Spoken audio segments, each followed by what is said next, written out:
केन्द्रापड़ा जिला राजनगर ब्लॉक गुप्ती पंचायत गाँ ना हूँ कानफुलिया।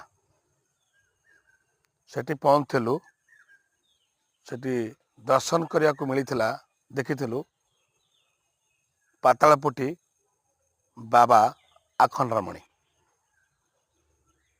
जी चाहूँगी दर्शन करने पातालपुटी बाबा आखंडरामणि को जाई पहुँचतु केन्द्रापड़ा जिला राजनगर ब्लॉक गुप्ती पंचायत कानफुलिया ग्राम।